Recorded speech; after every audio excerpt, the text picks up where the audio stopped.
Welcome to Tales by Felix, where every story unlocks a new world. Remember to subscribe, like and share. Let's begin. The sun hung low over the Nwakannu estate, casting long shadows across its cracked marble steps and peeling walls. Once a beacon of wealth in Enugu, the sprawling mansion now sagged under the weight of neglect, its grandeur reduced to a hollow echo. Inside, Amara Nwakannu sat cross-legged on the floor of her attic bedroom, surrounded by half-finished canvases and paint-stained rags. Her fingers, smudged with ochre and cerulean, danced across a sketchpad, coaxing a vibrant sunset into existence. At 22, Amara was a burst of life. Her dark eyes sparkled with dreams, her braided hair adorned with colorful beads that clinked softly as she moved. But her heart was heavy. The Nwakannu name, once synonymous with influence, was now a curse. Her father, Emeka, had squandered the family fortune on bad investments, and her mother, Ngozi, clung to fading memories of socialite glory. The debts had piled up like storm clouds, threatening to drown them all. Amara's dream of attending the prestigious Lagos Art Academy felt like a cruel mirage, slipping further away with each bill collector's knock. Downstairs, the dining room was a battlefield of hushed arguments. Amara crept to the stairwell, her bare feet silent on the worn hardwood. She pressed herself against the wall, listening. "We have no choice, Ngozi," Emeka's voice rasped, thick with desperation. "The bank will seize the house by next month. We'll be on the streets. There's always a choice." Ngozi snapped, her voice trembling. "You're talking about our daughter's life, Emeka. She's not a bargaining chip." Amara's stomach twisted. She knew what was coming. For weeks, her parents had whispered about a solution to their financial ruin, their eyes darting to her when they thought she wasn't looking. "He's a good man," Emeka insisted, softer now, as if convincing himself. "Chief Ifani is wealthy, respected. He's offering to clear our debts, Ngozi. All of them. And he's taken with Amara." "Taken with her?" Ngozi's laugh was bitter. "He's twice her age, Emeka. And there's something off about him. Those eyes of his, they don't smile." Amara's breath caught. Chief Ifani. She'd met him once, at a gala her parents had dragged her to, hoping to parade their eligible daughter. He was tall, impeccably dressed, with a commanding presence that silenced rooms. But his gaze had lingered on her too long, cold and unblinking, like a predator sizing up prey. She'd felt a chill she couldn't shake. "He's our only hope," Emeka said, his voice breaking. "For Amara's future, for all of us." Amara slid back to her room, her heart pounding. Her future was being bartered like a market stall's wares. She stared at her latest painting, a woman breaking free from chains, her face alight with defiance. Amara's fingers tightened around her pencil. She wasn't that woman. Not yet. The next evening, the Nwakannu dining room was transformed. The chipped table was draped in a borrowed silk cloth, and the air was thick with the scent of jollof rice and egusi stew, prepared to impress. Amara stood in the doorway, her emerald green dress clinging to her frame, her beads replaced with a single pearl necklace her mother had insisted she wear. She felt like a doll, dressed up for someone else's story. Chief Ifani arrived precisely at 7, his black SUV gleaming under the estate's flickering gate lights. He stepped out, his tailored agbada flowing like liquid night, his presence filling the room before he even spoke. His smile was polished, but his eyes, dark and still, locked onto Amara with an intensity that made her skin prickle. "Amara," he said, his voice smooth as polished stone. "You look radiant." She forced a smile, her throat tight. "Thank you, sir." Dinner was a performance. Emeka laughed too loudly at Ifani's anecdotes, while Ngozi's hands trembled as she served the stew. Ifani spoke of his business empire, oil, real estate, imports, with a casual arrogance that made Amara's stomach churn. He was offering salvation, complete forgiveness of the Nwakannu debts, a restored legacy, and a future of comfort. All for her hand in marriage. After dinner, Ifani requested a private moment with Amara in the garden. The air was heavy with the scent of overripe mangoes, and fireflies danced in the dusk. He stood too close, his shadow swallowing hers. "Your family is in dire straits," he said, his voice low, almost intimate. "But I see potential in you, Amara. With me, you'll have everything: security, status, a life beyond this crumbling relic." Amara's fingers twisted the hem of her dress. "And my art. My dreams." Ifani's smile tightened. "Dreams are for children. You'll be a wife, a partner in my vision. That's a greater purpose." Her heart sank. This wasn't a proposal, it was a transaction. She wanted to scream, to run, but her parents' hopeful faces flashed in her mind. They believed this was her duty, her sacrifice to save them all. "I need time," she whispered. His eyes narrowed, but he nodded. "Of course. But time, Amara, is a luxury your family can ill afford." That night, as Amara lay awake, her mother slipped into her room. Ngozi's eyes were red, her voice barely above a whisper. "I know it's not fair, my love. But this marriage, it's our only way out. Please, Amara. For us." Amara turned away, tears burning her eyes. She was trapped, not by chains, but by love for her flawed, desperate family. 2 weeks later, Amara stood at the gates of Chief Ifani's mansion, a fortress of glass and steel perched on a secluded hill outside Abuja. It was breathtaking. Marble floors, chandeliers that sparkled like captured stars, and gardens that seemed to stretch into eternity. But as the heavy iron gates clanged shut behind her, Amara felt like a bird in a gilded cage. Her belongings were minimal, a suitcase of clothes, her sketchpad, and a few paintbrushes she'd refused to leave behind. Ifani had insisted she needed nothing from her old life. He would provide everything. The thought made her skin crawl. A woman greeted her at the entrance, her face serene but her eyes guarded. "I'm Kechi," she said, her voice soft, almost melodic. "Your personal attendant. I'll show you to your quarters." Kechi was slight, with skin like polished ebony and a scar that curved faintly along her jaw. She moved with a quiet grace, but her glances were fleeting, as if afraid to linger. Amara followed her through endless corridors, each more opulent than the last. Gold-trimmed mirrors reflected her uneasy expression, and the air felt too still, like the mansion was holding its breath. Her room was a masterpiece of luxury, a four-poster bed draped in silk, a balcony overlooking manicured lawns, and a wardrobe filled with designer gowns she'd never choose herself. But the windows were sealed, and the door's lock was on the outside. Amara's heart thudded. This wasn't a home, it was a prison. That evening, at a welcome dinner, Ifani raised a glass of wine, his gaze pinning her. "To my bride," he said, his voice carrying a possessive edge. "To a new chapter." Amara forced a sip, the wine bitter on her tongue. Nkechi stood in the corner, her eyes fixed on the floor. As the meal progressed, Amara noticed the staff's silence, their movements mechanical, as if they feared drawing attention. The mansion's beauty hid something rotten, and she felt it in her bones. Days blurred into a suffocating routine. Ifani was often away, his business a vague excuse, but his absence brought no relief. Amara felt watched, always. At first, she thought it was paranoia, the weight of her new life pressing on her mind. Then she noticed the cameras. They were subtle, tucked into corners, disguised as light fixtures or hidden in ornate frames. In the dining room, the garden, even her bathroom, tiny lenses glinted like predatory eyes. She covered the one in her room with a scarf, only to find it uncovered the next morning, the fabric neatly folded on her dresser. One afternoon, while sketching on the balcony, Amara caught Nkechi lingering nearby, polishing a vase that was already spotless. The attendant's hands trembled slightly. "Nkechi," Amara said, keeping her voice low. "Why are there cameras everywhere?" Nkechi froze, her eyes darting to the doorway. "It's for security," she murmured, barely audible. "The chief, he likes to know everything." "Everything?" Amara pressed, leaning closer.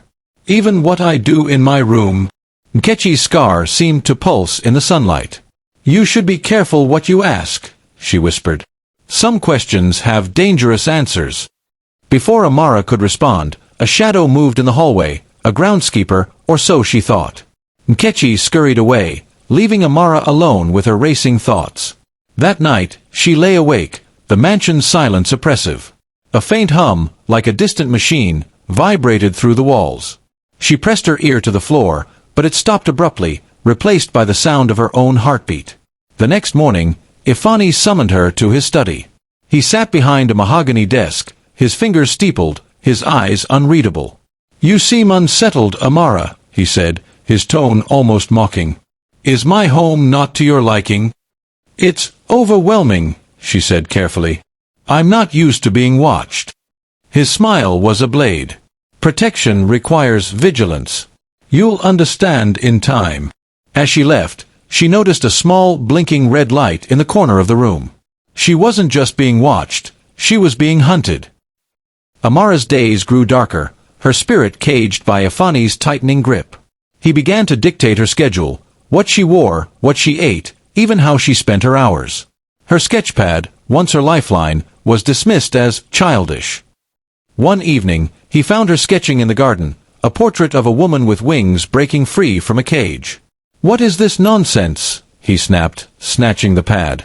His eyes, usually so controlled, flared with something feral.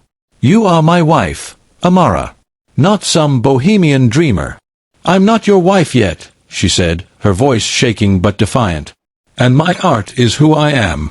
His hand tightened around the sketchpad, crumpling the edges. For a moment, she thought he'd strike her. Instead, he dropped the pad, his smile returning, colder than ever. "You'll learn your place," he said softly. "You'll see." That night, Amara sat on her bed, the crumpled sketchpad clutched to her chest. She felt herself shrinking, her fire dimming under his gaze. Nkechi entered to deliver fresh towels, her movements hesitant.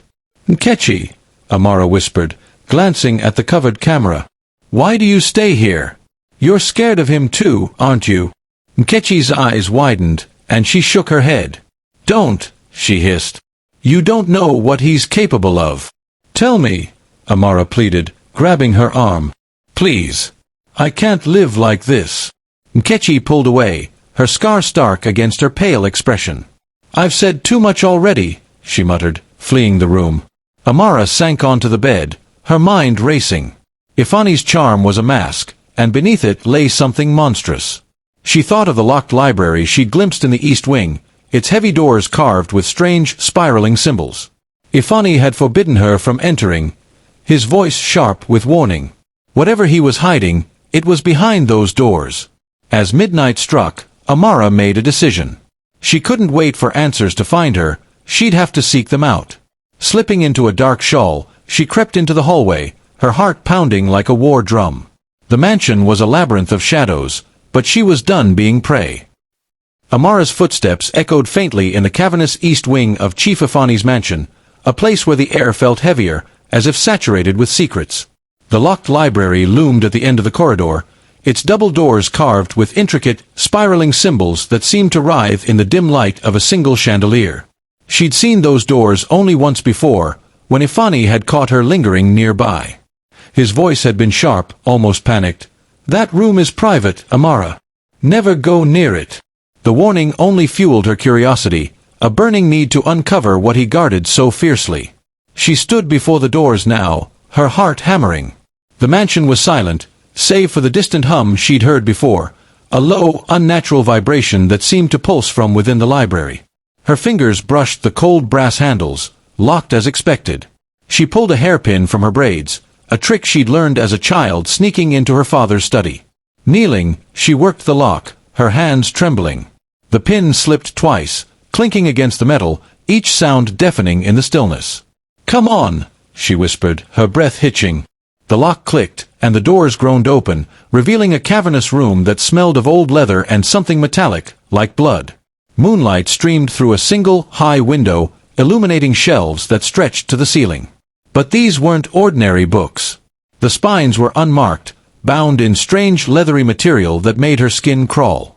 In the center of the room stood a heavy oak table, its surface etched with the same spiraling symbols as the doors. Amara stepped inside, her bare feet cold against the stone floor. The hum was louder here, a rhythmic thrum that vibrated in her chest. She approached the table, where a single object rested, a black velvet cloth draped over something round. Her fingers hesitated, then pulled the cloth away. Beneath it was a glass orb, its surface swirling with a sickly green light that pulsed like a heartbeat. It seemed alive, and the sight of it made her stomach lurch. "What are you?" she murmured, her voice barely audible. The orb's light flared, and for a moment, she swore she saw a face, distorted, agonized, flicker within it. She stumbled back, her breath catching. This was no library. It was a shrine to something unholy. A creak behind her made her spin. The doorway was empty, but the shadows seemed to shift, as if the room itself was watching. She had to get out, but not before she found answers. Her eyes darted to the shelves, landing on a small, unmarked ledger tucked between two larger tomes. She grabbed it, her hands shaking, and slipped back into the corridor, relocking the doors behind her. The hum followed her, echoing in her mind. Back in her room, Amara sat on the edge of her bed, the ledger clutched to her chest. The mansion was too quiet, the kind of silence that felt like a predator holding its breath. She opened the ledger, its pages yellowed and brittle, filled with Ifani's precise, angular handwriting. The entries were cryptic, dates, names, and strange phrases like vital essence and binding completed. Her name appeared on the last page, underlined in red ink, with no further explanation. Her blood ran cold. As she read, the hum returned, faint but unmistakable, seeping through the walls. Then came the whispers, low, guttural, like voices speaking a language she couldn't grasp. They seemed to come from the direction of the library, slithering through the mansion's corridors. Amara pressed her ear to the wall, straining to listen. The whispers grew sharper, forming a single, chilling word, Amara. She gasped, dropping the ledger. The room felt smaller, the air thick with menace. She grabbed her sketchpad, her only anchor, and began to draw, her pencil scratching furiously. The image took shape, the orb, its light spilling like poison, and a shadowy figure looming behind it. Her hands shook, but drawing grounded her, gave her control. A soft knock at the door made her jump. It was Nkechi, her face pale, her scar stark in the lamplight. "You shouldn't be up," she said, her voice tight. "It's not safe at night." Amara stood, the ledger hidden behind her back. "What's in the library, Nkechi?" "I heard things. Whispers." Nkechi's eyes widened, and she glanced down the hallway, as if expecting someone to emerge from the shadows. "You went in there," she hissed. "Are you mad?" "He'll know." "Who'll know?" Amara pressed, stepping closer. "What's he hiding?" Nkechi's hands twisted together, her voice dropping to a whisper. "You don't understand. The chief, he's not what he seems. Those whispers, they're not just sounds. They're them. Them." Amara's heart pounded. "Who's them?" Nkechi shook her head, tears brimming. "I can't. If I tell you, he'll—" She cut off, her gaze darting to the camera in the corner, its red light blinking like an unblinking eye. "Just stay away from that room, Amara. For your own sake." She fled, leaving Amara alone with the whispers still ringing in her ears. That night, sleep was a battle Amara lost. Her dreams were a kaleidoscope of horror. She stood in a dark, endless room, the orb's green light pulsing around her. Her body felt heavy, as if her very life was being siphoned away. Chief Ifani loomed over her, his face no longer human but a grotesque mask, his eyes glowing with the same sickly light as the orb. He reached for her, his fingers claw-like, and grinned, a grin that promised oblivion. "Mine," he said, his voice a chorus of the whispers she'd heard. "Your essence is mine." Amara woke with a scream, her body drenched in sweat. The room was dark, but the hum was there, faint and insidious. She stumbled to the mirror, her reflection pale, her eyes haunted. It wasn't just a dream. It was a warning, a glimpse of what Ifani intended for her. She grabbed the ledger, flipping through it again. One entry caught her eye. "The vessel must be pure, unbroken. Her strength will feed the cycle." The words chilled her. Was she the vessel? What cycle? She thought of the orb, its pulsing light, and the face she'd seen within it. Her mind raced, piecing together fragments. The cameras, the whispers, Ifani's possessiveness. He wasn't just controlling her. He was planning something far worse. Morning brought no relief. At breakfast, Ifani watched her with an intensity that made her skin crawl. "You look tired, Amara," he said, his voice smooth but laced with menace. "Bad dreams." She forced a smile, her hands trembling around her teacup. "Just adjusting to the house." He leaned closer, his breath warm against her ear. "This house has a way of revealing truths. Be careful what you seek." Her blood ran cold. Did he know she'd been in the library? She glanced at Nkechi, serving tea in the corner, her eyes downcast but her hands shaking. Amara had to find answers, and she had to find them fast. Amara waited until dusk, when the mansion staff retreated to their quarters and Ifani was away on business. She found Nkechi in the kitchen, scrubbing pots with a fervor that suggested she was trying to erase more than just grease. The room smelled of lemongrass and fear. "Nkechi," Amara said, closing the door behind her. "I need the truth. What's in the library? What's he doing?" Nkechi's hands froze, soap suds dripping onto the counter. "I told you to stay away," she whispered, her voice breaking. "You don't know what you're stirring up." "I know enough," Amara said, her voice firm despite her fear. She pulled the ledger from her shawl, holding it up. "I found this. My name's in it. And something about a vessel and a cycle. Tell me what it means." Nkechi's eyes widened, and she sank onto a stool, her scar gleaming in the fluorescent light. For a long moment, she was silent, her breath ragged. Then, in a voice barely above a whisper, she spoke. "He's not just a man, Amara. He's something else. He uses the library, that orb, to perform rituals. Old, dark ones. He takes people's life force, their essence. It keeps him young, powerful. The wealth, the influence, it's all built on that." Amara's stomach churned. "And the whispers, the faces in the orb." Nkechi's tears spilled over. "They're his victims. Trapped. Their souls feed him. I was one of them, once.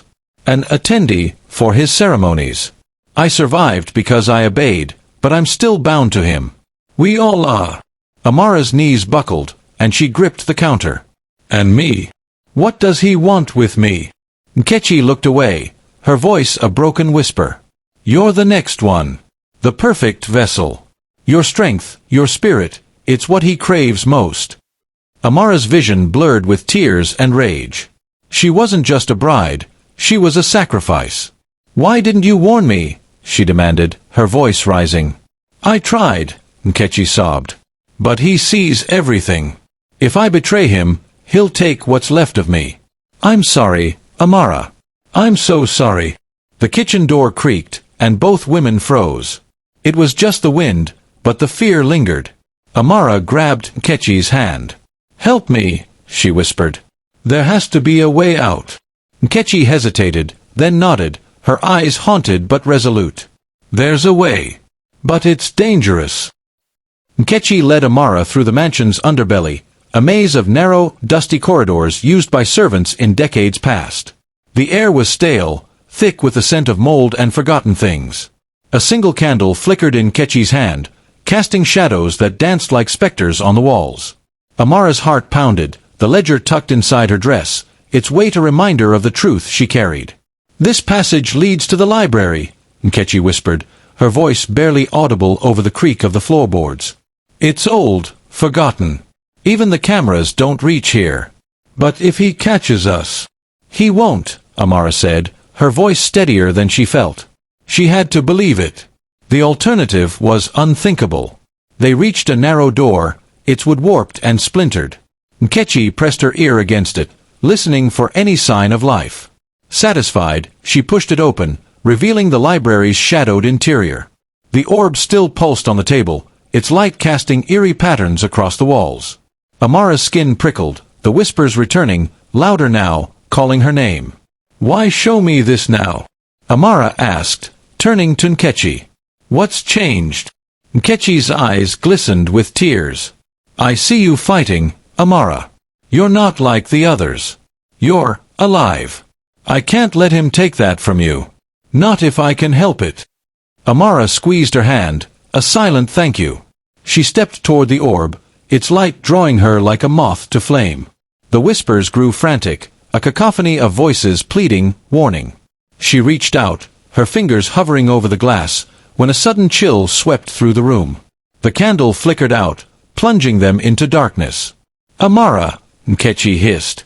"We need to go. Now." But Amara couldn't move.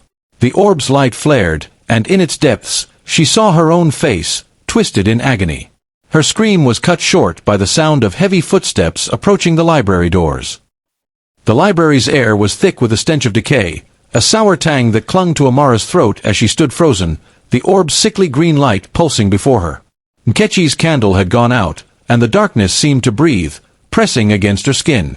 The whispers from the orb were a chorus now, a cacophony of anguished voices that clawed at her mind.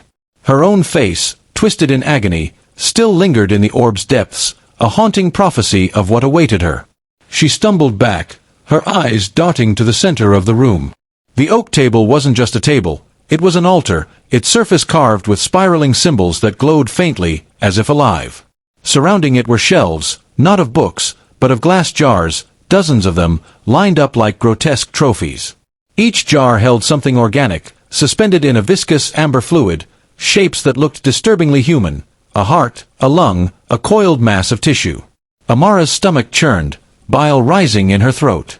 These weren't just relics, they were remnants of lives stolen. "Amara, we have to go," Nkechi hissed, her voice trembling as she tugged at Amara's arm. The footsteps outside the library doors grew louder, deliberate, like a predator closing in. Amara's gaze fell on the altar's centerpiece, a grotesque, pulsating orb, larger than the one she'd seen before, its surface veined with black and green. It throbbed in time with the whispers, and she felt a pull, as if it were drawing her essence into itself. Her knees buckled, but she caught herself, gripping the edge of the altar. The ledger, still tucked inside her dress, pressed against her ribs, a reminder of the truth she'd uncovered. "What is this place?" Amara whispered, her voice barely audible over the orb's hum. Nkechi's eyes were wide with terror. "It's where he feeds. The orb, it traps them. Their souls, their lives. He uses it to stay young, to stay powerful." Amara's mind reeled. The jars, the orb, the whispers, they were all connected to Ifani's rituals, the cycle he'd written about. And she was next. She turned to Nkechi, her voice urgent. "How do we stop him?" Nkechi shook her head, tears streaming down her face. "I don't know. No one's ever." The doors rattled, the lock clicking ominously. Amara grabbed Nkechi's hand, pulling her toward the hidden passage. They slipped inside just as the doors swung open, the candle's absence cloaking them in darkness. Through a crack in the passage wall, Amara glimpsed Ifani's silhouette, his eyes glowing faintly in the orb's light. He paused, sniffing the air like an animal, then moved toward the altar, his movements unnaturally fluid. "We're dead if he finds us," Nkechi whispered, her voice breaking. Amara's heart pounded, but she squeezed Nkechi's hand. "Then we make sure he doesn't." Back in the safety of the hidden passage, Amara's hands shook as she opened the ledger, its pages illuminated by the faint glow of a match Nkechi had struck. The air in the passage was damp, the walls slick with mold, but Amara barely noticed. Her eyes scanned Ifani's meticulous handwriting, each entry a descent into madness. Dates stretched back decades, listing names, mostly women, some men, alongside phrases like essence harvested and vessel depleted. The descriptions were clinical, detached, as if lives were mere commodities. One entry, dated 10 years ago, made her blood run cold. Ezen, age 19. Strong spirit, ideal vessel. Essence sustained cycle for 6 months. Beside it was a sketch of a young woman, her face eerily similar to Amara's. Her breath hitched. She flipped forward, finding her own name in bold red ink, Amara Nwakannu, age 22. Prime vessel. To be prepared for the next cycle. Prepared. Amara whispered, her voice trembling with rage and fear. "He's planning to consume me?" Nkechi nodded, her scar stark in the matchlight. "That's what he does. He takes your life force, traps it in that orb. It's why he's lived so long, why he never ages. The jars, they're what's left after he's done." Amara's mind flashed to the library, the jars of organs, the pulsing orb. She felt sick, but anger burned brighter. How does he do it? The ritual, what is it? Nkechi hesitated, her voice barely audible. "It's blood and will. He binds you to the orb, uses your strength to feed it. The stronger you are, the longer he thrives. That's why he chose you, your spirit, your fire. It's what he craves." Amara closed the ledger, her hands steadying with resolve. Then we destroy the orb. We stop him. Nkechi's eyes widened. It's not that simple. The orb is tied to him. If you touch it, it could take you instead. Amara's jaw tightened. I'd rather die fighting than let him have me. Nkechi looked at her, a flicker of admiration breaking through her fear. There's a story, she said softly. An old one, about a weakness in his power. But it's in the library, in a book he keeps hidden. If we can find it, then we go back, Amara said, her voice firm. Tomorrow night. When he's gone.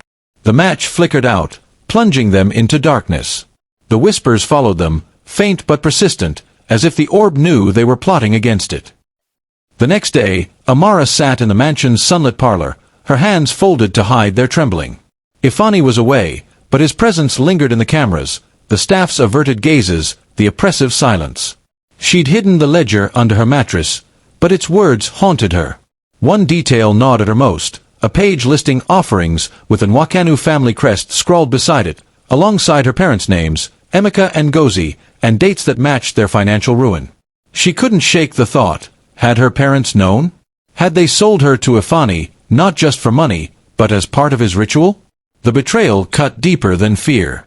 She needed answers, but confronting them directly was impossible. They were back in Enugu, blissfully ignorant of her terror. She found Nkechi in the garden, pruning roses with mechanical precision. Amara waited until they were alone, hidden by a hedge. Nkechi, she said, her voice low. The ledger mentioned my parents. Did they know what he is? Nkechi's shears paused, her knuckles whitening. I don't know everything, she said carefully. But the chief, he has a way of making deals. Your parents were desperate. He offered them salvation, but his price is never just money. Amara's heart sank. So they knew. They gave me to him, knowing he'd. No, Nkechi interrupted, her voice fierce. They didn't know the details. He's too clever for that. He manipulates, makes it seem like a marriage, a business deal. But the crest in the ledger, it means they're tied to him. They've been part of his web for years. Amara's vision blurred with tears. Her parents, flawed and desperate, had unwittingly fed her to a monster. She thought of her mother's tearful pleas, her father's broken promises. They'd thought they were saving her, but they damned her instead. We'll use it against him, Amara said, wiping her eyes. Their guilt, his web, there's a way to unravel it. We just need that book.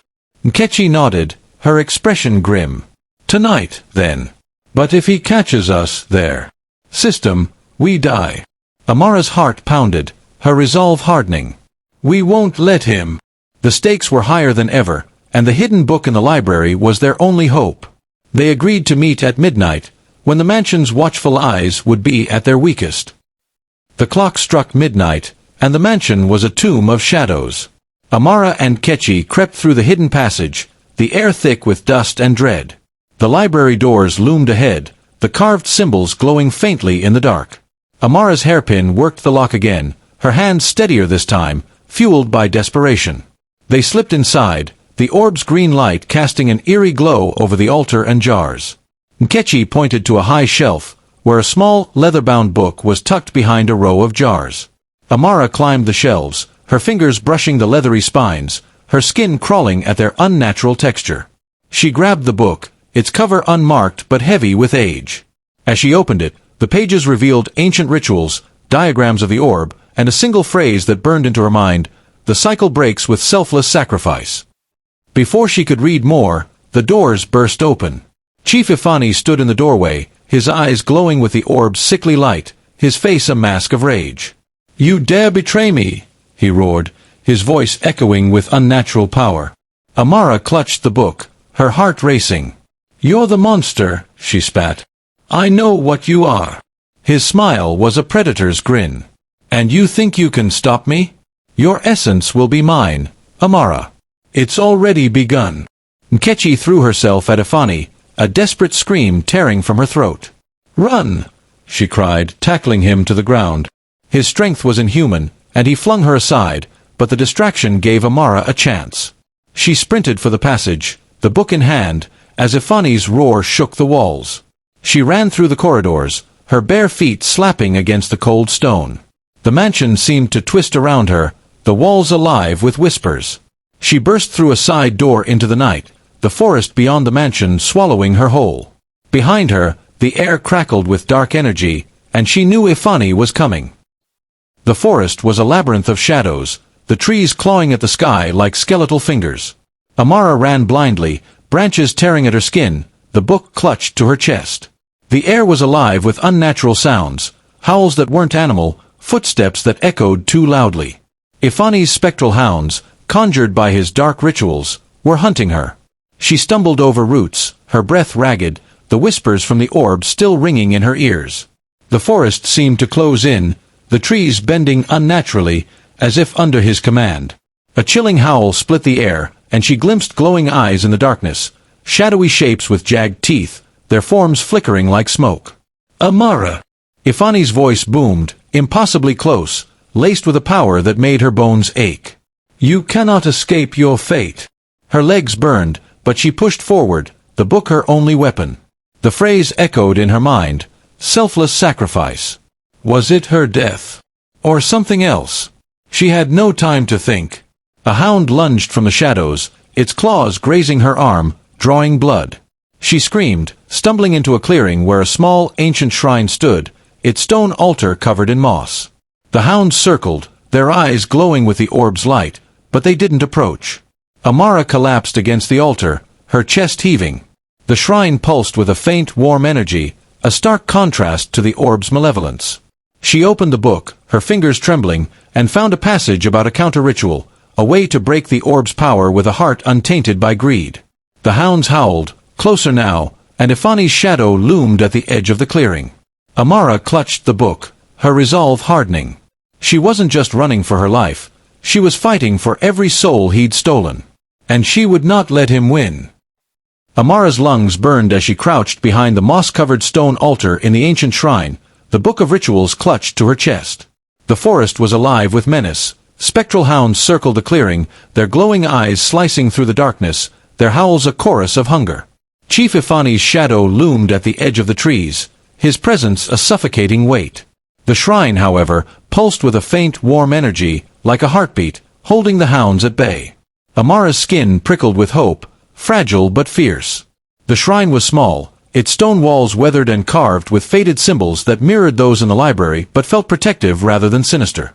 A rusted iron gate hung ajar, and inside, a figure stirred in the shadows. Amara's breath caught as an elderly woman emerged, her white hair braided tightly, her eyes sharp despite the lines etched into her face. She wore a faded wrapper, and her hands clutched a staff topped with a carved owl. "Who are you?" Amara whispered, her voice hoarse from running. The woman's gaze was piercing, as if she could see through Amara's soul. "I am Mama Ikaret, keeper of this shrine.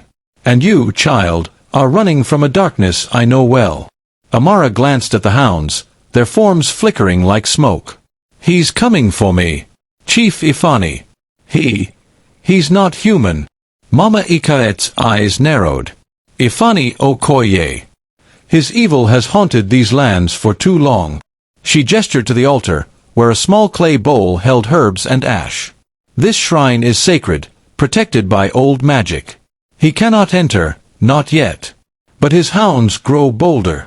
Amara's hands trembled as she opened the book, showing Mama Ikaret the passage about the counter-ritual. "It says the cycle breaks with selfless sacrifice. What does it mean?" Mama Ikaret studied the page, her lips moving silently. "It means love, child. Pure, selfless love can undo his greed. But it's dangerous. His power feeds on fear and control. You must face him with a heart untainted by either." The hounds howled, closer now, and Ifani's voice echoed through the trees, cold and commanding. "Amara! You cannot hide forever."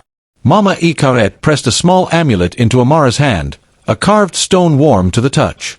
"This will shield you, but only for a time. You must return to the mansion, to the orb. It's the heart of his power." Amara's stomach twisted. "Go back. He'll kill me." Mama Ikaret's eyes softened. "You're stronger than you know, Amara. You carry the fire of those he's taken. Use it." The hounds lunged, their claws scraping the shrine's boundary, and Amara nodded, her fear giving way to resolve. She would face Ifani, not as prey, but as a warrior. Mama Ikaret's shrine became a brief haven, its walls a fortress against the encroaching darkness. By the flickering light of a small fire, she taught Amara the ancient wards, chants passed down through generations, designed to counter dark rituals like Ifani's. The words were in a dialect Amara barely understood, but they felt alive, vibrating in her throat as she repeated them. "Focus your will," Mama Ikaret instructed, her voice steady. "The wards draw strength from your heart. Doubt, and they falter." Amara practiced, her voice growing stronger with each repetition. The amulet pulsed in her hand, its warmth a reminder of the shrine's protection. Mama Ikaret showed her how to weave the chants with the amulet's power, creating a shield that could repel Ifani's spectral hounds. "But the orb," she warned, "is his anchor. Destroy it, and his cycle breaks. Fail, and he claims you forever." Amara's mind flashed to Nkechi, left behind in the library. "My friend, she helped me escape. Is she?" Mama Ikaret's expression darkened. "Her fate depends on her strength. If she's still bound to him, you may yet save her. But you must hurry." As dawn broke, the hounds retreated, their howls fading into the forest. Mama Ikaret gave Amara a satchel of herbs and a dagger with a bone handle, its blade etched with protective runes. "For the ritual," she said. "Blood must meet blood to end it." Amara nodded, her heart a storm of fear and determination. She glanced at the book, its pages heavy with the weight of lives lost. "What if I'm not strong enough?" Mama Ikaret gripped her shoulder, her eyes fierce. "You are enough, Amara. You always were." With the amulet around her neck and the dagger at her side, Amara stepped out of the shrine, the forest now silent but heavy with Ifani's lingering presence. She knew he was waiting, and she would meet him on her terms. The mansion loomed like a predator as Amara approached, its windows dark, its gates ajar like an open maw. The amulet burned against her chest, and the dagger felt heavy in her hand. The forest had been a battleground, but the mansion was the heart of Ifani's power. She slipped through the side door, the hidden passage still open, its shadows welcoming her like an old friend. The library was as she'd left it, the orb pulsing on the altar, its light more frantic now, as if sensing her intent. The whispers were deafening, a cacophony of voices pleading for release. Amara's heart ached for them, Ezen, Nkechi, countless others trapped in Ifani's cycle. She opened the book, finding the counter-ritual. It required the wards, the amulet, and a drop of her blood, offered willingly, to sever the orb's connection to Ifani. She began the chant, her voice steady despite the fear clawing at her.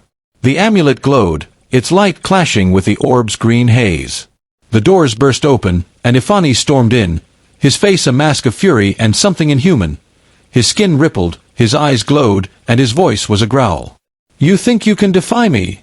he roared, raising a hand that crackled with dark energy. Amara stood her ground, the chant unbroken. "I'm not yours," she said, her voice rising. "I never was." He lunged, but the amulet flared, repelling him. He staggered, his form flickering, revealing a withered, ancient figure beneath the facade of youth. "You're nothing without me," he snarled. "Your family, your dreams, they're mine to crush." Amara's anger surged, fueling the chant. She drew the dagger, pricking her finger, and let a drop of blood fall onto the orb. The room shook, the whispers turning to screams. Ifani howled, clutching his chest as the orb's light dimmed. Nkechi stumbled in, her face bruised but alive. "Amara!" she cried, rushing to her side. "Finish it!" Together, they chanted, their voices intertwining, the amulet's light growing brighter. Ifani's form twisted, his power unraveling as the orb cracked, its green light bleeding into the air. The library became a battlefield of light and shadow. The orb's crack widened, releasing a torrent of glowing motes, souls, Amara realized, freed from their prison. Ifani's screams were inhuman, his body shrinking, his skin withering to reveal the truth, a frail, ancient husk sustained by stolen lives. "You can't," he gasped, clawing at the altar. "I am eternal." Amara stepped forward, the dagger raised, her voice unwavering. "You're nothing but a thief." She plunged the dagger into the orb, and it shattered, the explosion of light blinding. The whispers fell silent, replaced by a sigh of release. Ifani collapsed, his body crumbling to dust, his power extinguished. The mansion trembled, as if exhaling centuries of darkness. Amara fell to her knees, exhausted but alive, the amulet still warm against her skin. Nkechi helped her up, tears streaming down her face. "You did it," she whispered. "You freed them." Amara looked at the jars, now empty, their contents dissolved with the orb's destruction. She thought of Ezen, of the countless others, and felt their gratitude in the air. But the victory was bittersweet. Nkechi's scar, her own wounds, were reminders of the cost. "We need to get out," Amara said, her voice hoarse. "Before this place falls." They fled through the passage, emerging into the dawn. The mansion's grandeur seemed to fade, its walls cracking as if Ifani's death had broken its spell. Amara clutched the book, its pages now blank, and knew her fight wasn't over. Days later, the authorities descended on the mansion, alerted by Mama Ikaret, who had contacted a local elder with ties to the police. The library's horrors were exposed: empty jars, shattered orb, and traces of rituals that baffled investigators. Amara and Kechi gave statements, their voices steady despite the trauma. The world would never fully understand, but the truth was enough to condemn Ifani's legacy. Amara returned to Enugu, her heart heavy as she faced her parents. Emeka and Ngozi were shattered, their guilt a weight they'd carry forever. "We didn't know," Ngozi sobbed, clutching Amara's hands. "We thought we were saving you." Amara's anger softened, replaced by pity. "You were tricked," she said, her voice firm but kind. "But we rebuild now. Together." The Nwakannu estate was sold to settle the remaining debts, and the family moved to a modest home. Emeka took a job as a clerk, Ngozi started a small catering business, and Amara enrolled in a local art program, her passion reignited. She painted again, her canvases vibrant with defiance and hope, each stroke a testament to her survival. Nkechi, freed from Ifani's hold, stayed with Mama Ikaret, training to become a keeper of the shrine. Amara visited often, their bond forged in shared horror and triumph. Together, they founded a quiet network to help others escape dark practices, using art and storytelling to heal and warn. Amara's final painting was a woman rising from ashes, her eyes alight with fire, her hands breaking chains. She titled it Reborn. At its unveiling, she stood before a small crowd, her voice clear. "This is for those who fought and fell," she said. "And for those who will rise." The crowd applauded, but Amara's eyes found Nkechi and Mama Ikaret in the back, their smiles a silent vow, the darkness would not win again. Amara was free, her name no longer a weight but a beacon. The end.